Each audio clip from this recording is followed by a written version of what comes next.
ရေးလောက်ကစိတ်မပူဗျလေတဲ့ကစားပါစိုက်စားစားစိုက်မစားစားတောင်းမလောက်တင်းမလောက်ရောင်းတဲ့လောက်ရင်းတဲ့လောက်ကလည်းစရင်တွက်ခါမထားရင်းချက်စရာလားရေတဲ့ကငါလိုက်မြမြပိုက်တာတာတခြားတော့ဘာမှမလုပ်တနေ့လဲထုံးပြုံးနှုတ်ကောက်ဆိုင်နွားကြောင်ဒါမှမဟုတ်ထင်းခွဲရေခက်သမင်းစားပြီးတရေလောက်မိတ်ပြင်းလာရင်လည်းအညောင်းကြီးအညာပြေးရွာရိုးထွက်အလှအိမ်ရှိလာရင်လည်းဝိုင်းကူဖို့အားတာတစ်ခါတလေစကားများလဲအခင်မပြတ်ကြပါစောတကရှောင်းအမေကရက်ခဏ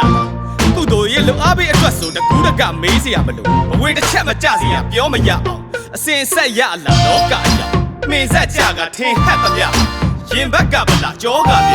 နေစားပြီးရက်ဆက်ဝစ်လာတဲ့ရေလွှားကစီမတတ်မရက်အဖြစ်ဟာလဲအပင်များပြီးဘွက်အကွက်ညစ်ခါမဲဆိုငွေရှားပြီးထက်အစ်စ်မရှာခဲ့အနေထားကြည့်မရှက်တက်တင်ပါတဲ့လေသမားမလား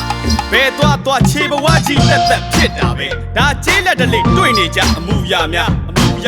မြို့ပြလူနေမှုစရိုက်နဲ့တော့မတူပါလားဘူပါသားမဖြူတာများတယ်ကြောပူနေပူရုံးကန်ရနေပေမဲ့လဲပူစီယာရှာသမျှကစားဖို့နဲ့လှူဖို့ပဲလေဘာလို့ဆိုသူရွာသားဘိုးမင်းသိခင်အိမ်မှာစားဖို့တောက်ဖို့အတွက်ရင်းချက်စရာတွေဝယ်ကထင်းခွေတော့ထွက်နေတဲ့စင်ကုန်ပြီး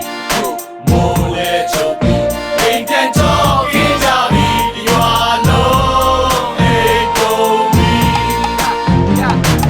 ဒီရွာလုံးကတော့အိမ်မောကြအိမ်မောမကြနိုင်သူကိုတော့ချော့မြသူတို့ပိုးနေတဲ့ပန်းနေတဲ့အပြိုတော်သဘောကျအဆိုတော်ပေါ့ဗျာအချစ်ရပြီးယောဂရွာပို့ထားတဲ့ယောဂတချို့ကဂီတာမက်ဒလင်နဲ့ဟော့ကြမတော်ရသေးတဲ့ရောက်ခမတွေတော့ပွားသူတို့သမီးကလည်းအုပ်စပေါ်ရုပ်ချောဗျာကိုနောင်ကိုင်ပန်းနောင်ကိုင်လုံးချီပေါက်လာမို့လဲသိတဲ့ဘောကြတရွာသားနဲ့ညာသွားရင်ဖြစ်ကိုလူပြိုစိတ်မောရတော့ကအဲ့ဒါတော့သားလေးရဲ့တော့က